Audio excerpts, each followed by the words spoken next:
quase 3 anos, um garageiro, o Ronaldo Alves dos Santos, ele saiu de casa para levar um carro, mostrar um carro para um casal aqui em Goiânia. Eles estiveram em um despachante, logo depois esse rapaz sumiu e desapareceu. Pouco tempo, algum tempo depois, ele foi encontrado, o corpo dele carbonizado lá em Cristalina, em um lixão. Num sistema conhecido, que foi muito conhecido naquele filme Tropa de Elite, que é o micro-ondas. Fizeram uma pilha de pneus e colocaram o corpo dele, colocaram fogo. Uma pessoa que estava passando pelo local viu esse homem em chamas, acionou as autoridades, mas ele acabou, infelizmente, morrendo carbonizado. Até hoje, quase 3 anos depois, a família ainda não conseguiu enterrar o corpo desse rapaz, desse homem, que está lá no Instituto Médico Legal de Lusiânia, no entorno do Distrito Federal. O corpo foi encontrado lá em Cristalina, foi levado para Lusiânia, fizeram exame de DNA, comprovaram que o corpo é do Ronaldo, mas até hoje eu conversei com o pai, conversei com o irmão dele, conversei com o filho dele que mora nos Estados Unidos também, e atenção, aí tinha uma história, tá tendo uma confusão, porque o caso está parado na justiça. Eu fui lá, o juiz GCI Coelho de Alcântara me recebeu e explicou, o problema, Lois, não é a justiça que está lenta, o problema, sabe o que é? Os promotores estavam brigando para saber se era homicídio ou latrocínio. Ficou um ano parado esse caso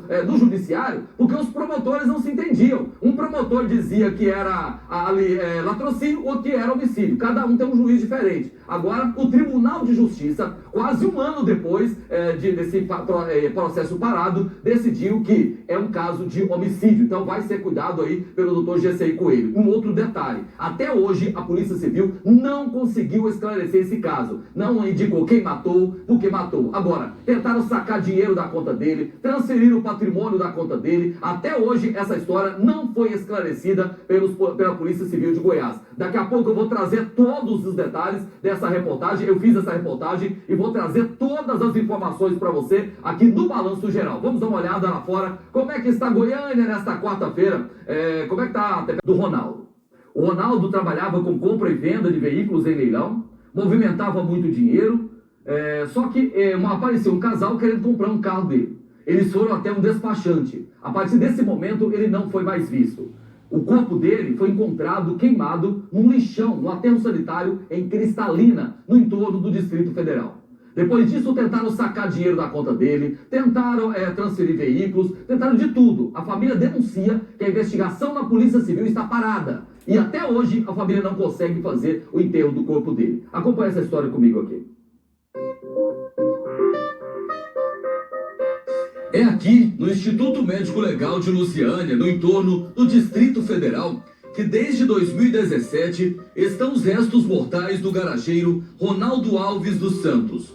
De acordo com o advogado da família, o garageiro teria sido queimado vivo numa pilha de pneus, num sistema conhecido como micro-ondas. O que sobrou do corpo de Ronaldo foi encontrado no lixão da cidade de Cristalina, também no entorno do Distrito Federal. No momento em que ele foi queimado, já deu para perceber no inquérito que ele foi queimado vivo, entre pneus, para desaparecer com os vestígios. Então não foi qualquer pessoa cometer esse crime. Foi premeditado, há várias pessoas envolvidas nisso, inclusive a técnica que foi aplicada nesse tipo de crime, nesse tipo de delito, não é costumeira aqui no estado de Goiás. Desde que o corpo de Ronaldo foi encontrado, ainda em 2017, a família não consegue enterrar os restos mortais do garageiro. Tudo por causa da burocracia.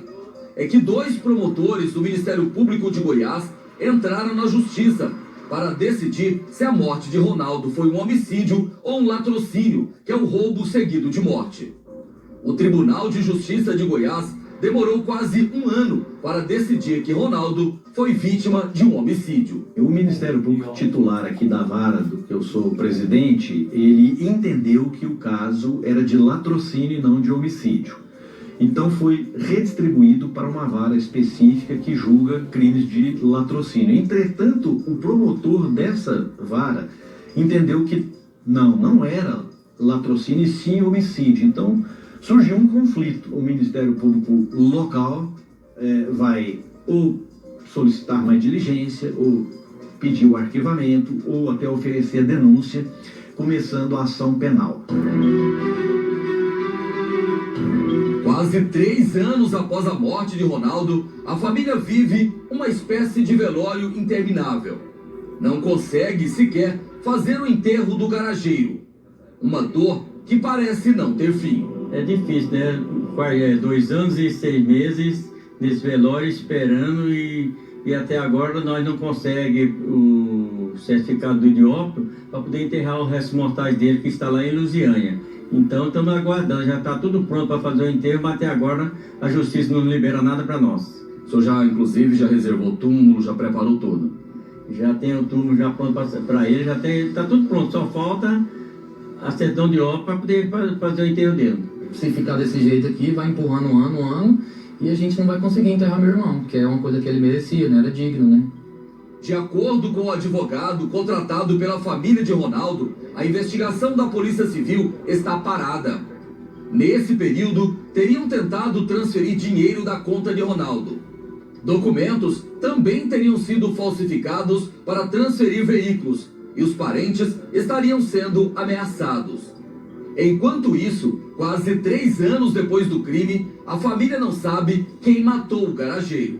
Para a família do Ronaldo, ele foi vítima de uma organização criminosa que possa ter ligação com o comércio de veículos aqui na capital. Isso porque, depois que ele desapareceu da casa dele em Goiânia, ele foi encontrado queimado em um aterro sanitário em Cristalina, no entorno do Distrito Federal.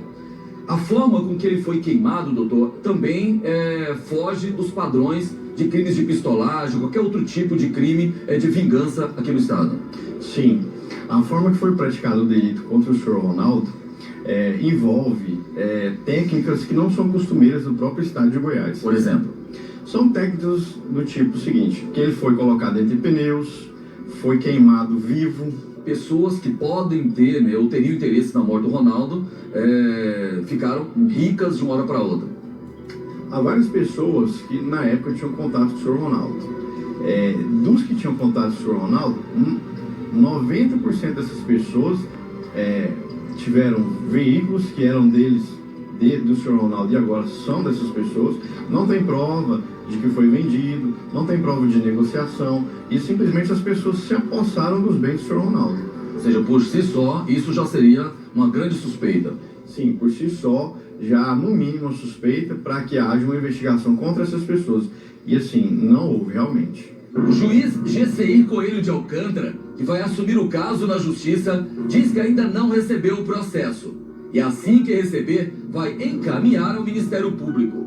Os promotores vão decidir se pedem mais investigação ou se pedem o indiciamento de algum suspeito. O Ministério Público é o titular da ação penal. Ele é que estabelece, portanto, se vai ter uma ação penal, uma denúncia, ou se vai pedir mais diligência, ou até pedir o arquivamento. E aí o juiz tem que, no caso, acatar em função daquilo que o Ministério Público tem como titularidade da ação penal. Procuramos a Polícia Civil para saber por que o caso ainda não foi esclarecido. Mas o delegado que assumiu a investigação preferiu não gravar a entrevista. Disse apenas que o caso está em andamento. Tiago, que é filho de Ronaldo, mora nos Estados Unidos. Já esteve no Brasil várias vezes para acompanhar a investigação da polícia, mas sempre volta sem nenhuma pista. Meio tá difícil, né, de falar nesse momento, porque a gente não sabe, né, o que está acontecendo, não sabe o que esses delegados, esses juízes estão fazendo, né, se estão trabalhando com o caso. Se antes já era difícil, né, pela questão de toda a raiva que a gente sentia, de toda a tristeza, a partir de um ano atrás ficou mais difícil ainda, né, porque a gente descobriu, teoricamente, o que aconteceu, tem o atestado de óbito lá preso, né, tem o corpo lá preso, e a gente não pode nem sequer enterrar meu pai, né. Ronaldo Alves dos Santos trabalhava com compra e venda de veículos de luxo. Movimentava muito dinheiro e, segundo a família, tinha muitas dívidas para receber. Uma única pessoa devia cerca de R$500 mil para o garageiro. Em abril de 2017, Ronaldo teria sido procurado por um casal interessado em comprar um carro. O casal disse que era de Brasília, mas a família descobriu que na verdade mora em Goiânia. Depois de ir com o casal em um despachante de Goiânia, Ronaldo simplesmente desapareceu. Não atendeu mais às ligações da família. Mandava apenas mensagens de texto dizendo que estava em Minas Gerais. Para a família, não era Ronaldo quem escrevia as mensagens. Os criminosos estariam usando o celular do garageiro. No outro dia, eu passei a mensagem, falei, olha filho, você falou que ia vir para ficar comigo, experimentando você. Ele falou, opa, me perdoa. Eu estou aqui no interior de Minas Gerais, numa cidade muito pequena, o carro quebrou e não teve jeito como eu voltar aí. Mas talvez amanhã eu chegue aí. Eu chegando aí, eu vou direto ao senhor. Agora, o senhor falou com ele ou foi só mensagem? Não, só através de mensagem. Ele passou eu passei mensagem para ele e eles me passaram de volta. Mas segundo as minhas intenções, que ao ver a mensagem não era ele, porque pelas maneiras que escrevia a mensagem, ele não escrevia daquela forma. Na verdade, a gente começou a receber umas mensagens diferentes, né? Primeiramente pela forma de digitar, que ele não era de abreviar, e também não era de falar nenhum tipo de gíria. Aí a gente já começou a achar meio estranho, foi aí que a gente achou que tinha acontecido alguma coisa errada. Ele não atendia a ligação, mas mandava mensagem de texto. Sim, mensagem de texto sim, por áudio também não, só por texto. 2 dias depois de receberem essas mensagens estranhas, a família do Ronaldo decidiu vir até a casa dele. Ele morava nessa casa, aqui no setor São Judas Tadeu. O Edenilson, ele esteve aqui, né, junto com alguns parentes, e alguns detalhes chamaram a atenção. Primeiro, vocês perceberam, tinha marcas de pés. Marca de pé aqui nessa parte aqui do portão aqui, ó, e na parede aqui também. Como se alguém tivesse subido aqui. Como se alguém tivesse subido aqui, e não tinha essas marcas. E aí, ao olhar aqui por cima do muro, o que vocês perceberam lá dentro? A primeira coisa que eu vi, que eu achei estranho, foi a moto dele do lado de fora. E o carro dele também estava todo destrancado. E ele não deixava assim, ele sempre deixava ou a moto lá dentro e o carro todo trancado. E a janela aberta e a porta também só encostada. E quando eu entrei no fundo, a porta do fundo também estava aberta. Aí vocês decidiram, né, abrir o portão. Quando vocês entraram, confirmaram então que além da janela e a porta aqui da frente, lá no fundo também estava aberto. Sim, sim. Aí a primeira coisa que eu fiz foi ir lá no fundo. E lá no fundo também estava aberto. E ele não deixava a casa aberta, porque tinha muita coisa de valor na casa dele. Aí eu consegui abrir o portão pelo lado de dentro e a gente entrou, todo mundo da família. A partir desse momento aqui, vamos chegar aqui, Edenilson, para a gente mostrar também aqui o portão de entrada. Então, além desses carros, além do carro e da moto lá dentro, tinha vestígios de que tinha acontecido um churrasco provavelmente no dia que ele desapareceu, né? Sim, provavelmente no dia ou um dia anterior tinha feito algum tipo de churrasco, porque tinha vestígios sim. Vou mostrar aqui o portão. Então aqui é o portão, né, que funciona com o controle. O portão não tinha sido arrombado. E como lá dentro estava aberto, e ele não tinha o hábito de deixar nem a pochete, nem veículos do lado de fora. Não, ele não tinha essa... Não, ele não deixava não. Então, assim, a suspeita então é que ele foi forçado a entrar em algum carro ou foi levado por alguém. Com certeza, no meu pensar foi o seguinte, né?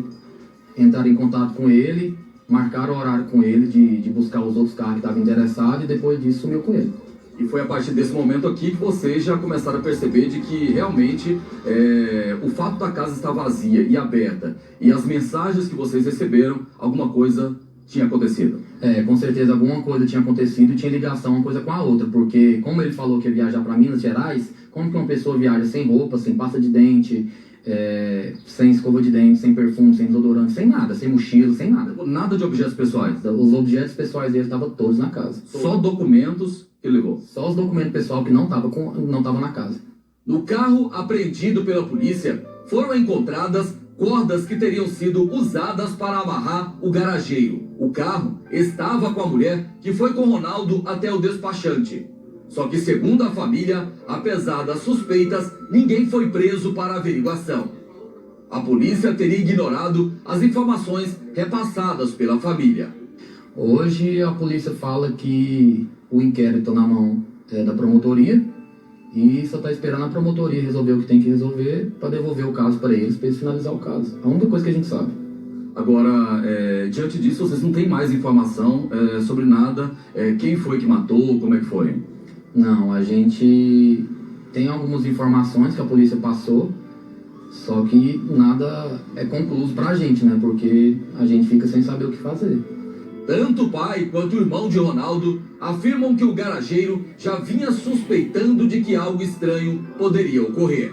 O garageiro estava diferente nos dias que antecederam o desaparecimento dele. A gente jogou bola e ele não estava com muita vontade de jogar bola nesse dia, sabe? Ele estava muito triste. E ele veio reclamando de lá do campo de futebol até aqui em casa. Ele estava muito para baixo. Estava com problemas nos negócios. Sim, ele estava com problema nos negócios, estava com muita dívida para receber e não recebia e não sabia a forma de receber. Ele estava meio desesperado já. Que momento que bate aquele desespero, assim? Também quando eu estou sozinho, quando eu saio fora, é difícil. E que nós, durante vários dias, a gente tentou conversar com o delegado responsável pelo caso, mas ele preferiu não gravar a entrevista. Disse apenas que o caso estava em andamento. Agora, a família fala, ó, tentaram entrar na conta dele, transferir o carro dele, tinham pessoas devendo $500 mil, a família está sendo ameaçada, um tanto de informação, e a polícia não consegue pedir prisão de ninguém, não consegue prender ninguém, e ele foi morto lá no entorno de Brasília, no tal do micro-ondas, faz a pilha de pneu e colocar o corpo dele lá. É muito estranho, a gente pede, então, que a Polícia Civil de Goiás dê uma agilidade nesse caso, porque não dá, né? Porque 3 anos, quase 3 anos tentando enterrar o corpo dele, não consegue, e o pior de tudo, não sabe sequer quem matou o Ronaldo.